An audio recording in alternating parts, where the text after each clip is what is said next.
Today, I'm going to explain a comedy-drama movie called Patch Adams. Who guessed that based on the title and thumb? Spoilers ahead, watch out, and take care.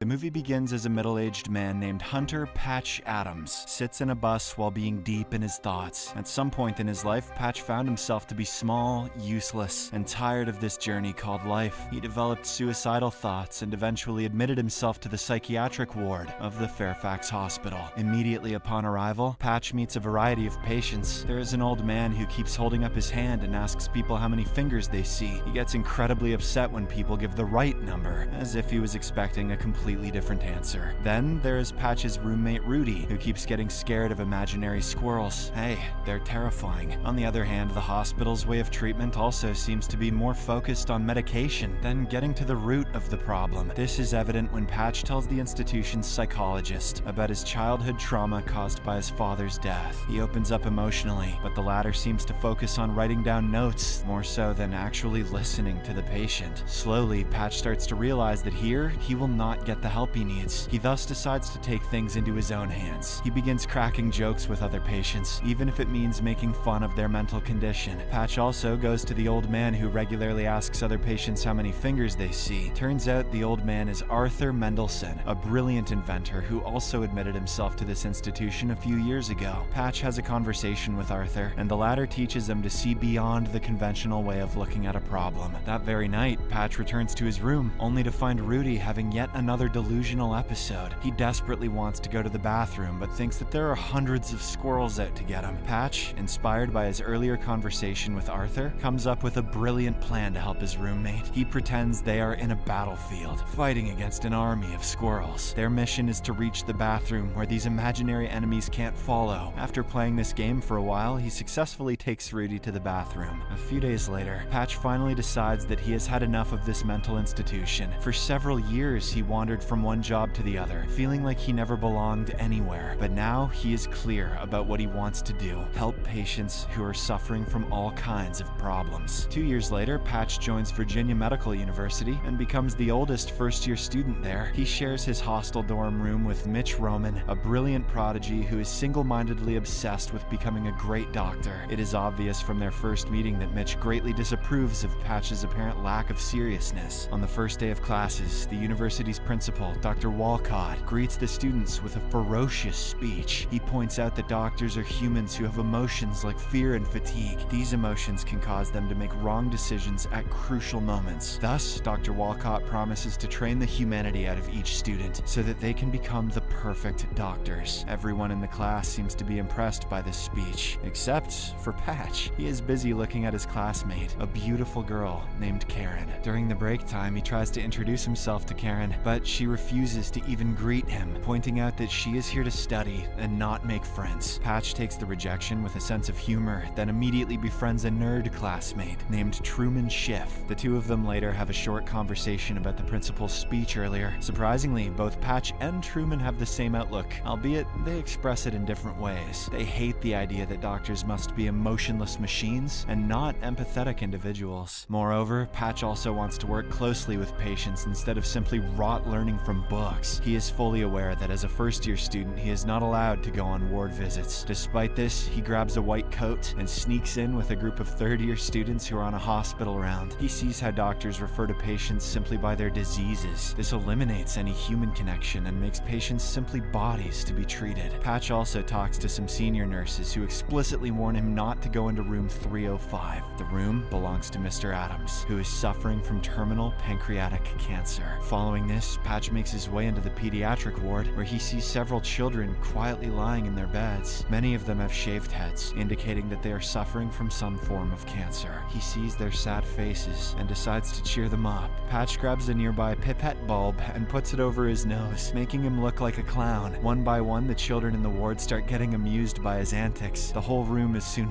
filled with laughter, prompting a nurse to check what's happening. She eventually catches the first-year student fooling around in front of the patients. Following his antics in the pediatric ward, Patch is taken to the principal's office. Dr. Walcott then reminds him that first-year students are not supposed to have any kind of contact with the patients. When Patch tries to share his point of view, the principal strictly reminds him that he is the one who sets the rules. It is obvious that Dr. Walcott does not like Patch at all. On the other hand, Patch also continues to be a nuisance in the eyes of his classmates. This causes Mitch to hate him more, while Karen refuses to even be in the same study group as him. But Patch doesn't seem to care. He still wants to be a clown and make everyone laugh. This first-year student slowly becomes a loved character among the nurses and various patients in the hospital. A few days later, the results for the first semester tests are published. Karen searches the list for her name and notices she got a 79 percentile. To her utter shock, Patch, whom she had thought of as an idiot, is second in the entire class with 98 percentile. This changes her entire perspective, and she has a conversation with him for the first time. Now that her judgment isn't clouded by loathing, she realizes that Patch is in fact a good-natured man. He even makes her wear the pipette bulb on her nose, and eventually manages to get a laugh out of her. That night, Patch, Karen, and Truman visit the hospital's geriatric ward. There, they put a smile on an elderly gentleman's face by letting him shoot balloons using a toy gun. The old man expresses his gratitude, and then says that he wants to go on safari one more time before dying. Another patient, an old lady, says she always wanted to swim in a pool of spaghetti. All the patients spend the night talking about their wishes and childhood memories. Following this conversation-filled trip to the geriatric ward, the 3 first-year students return to their dorms. Truman soon heads his way, leaving the other 2 on their own. Patch takes this opportunity and admits to Karen that he has a crush on her. Although she doesn't mirror his emotions, she doesn't reject him outright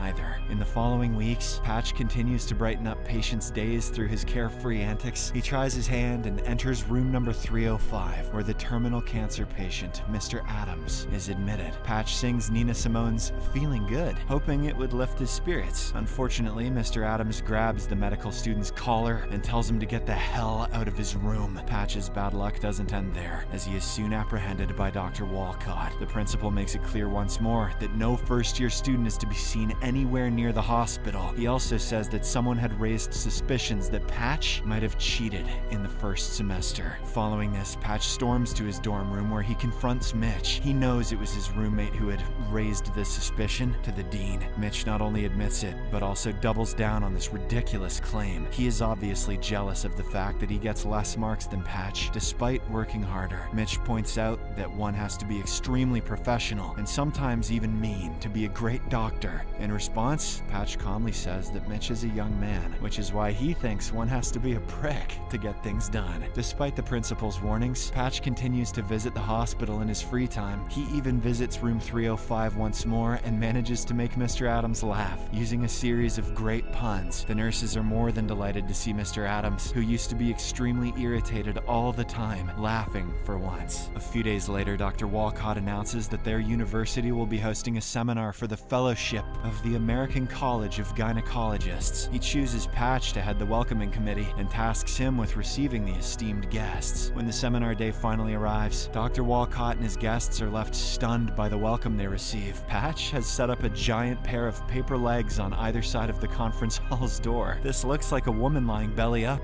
and opening her legs. As if that wasn't enough, there is a cheeky banner on top of the door that reads, "Welcome, gynos, at your cervix." This remark doesn't sit well with Dr. Walcott, who later expels Patch from the university. However, the Dean of Medicine, Dr. J.P. Anderson, reinstates Patch shortly afterwards. It is certain that Patch's unorthodox methods have improved his patient's physical and mental health. Anderson nonetheless asks him not to visit the hospital too often and not antagonize his seniors. Unfortunately, this roller coaster day keeps on serving both good and bad news for Patch. First, he opens up about his past mental struggles with Karen. She embraces him for what he is, and the two eventually share a kiss. However, when Patch sneaks into the hospital at night, he is informed that Mr. Adams is suffering quite a lot. Patch rushes towards room 305, where Mr. Adams asks him to sing Nina Simone's "Feeling Good." He obliges, but before he can finish the song, Mr. Adams passes away. As the heartbroken Patch bumbles his way out of the room, he sees a lady screaming and crying at the reception. She is being asked to fill up a form before her extremely sick son can be admitted in the hospital. After seeing so much suffering throughout his time at the university, Patch decides to help the needy in his own way. He purchases 105 acres of land in West Virginia. With the help of Arthur Mendelsohn, he then prepares to establish an unorthodox clinic called Gesundheit Institute, where he wants to treat patients without medical insurance.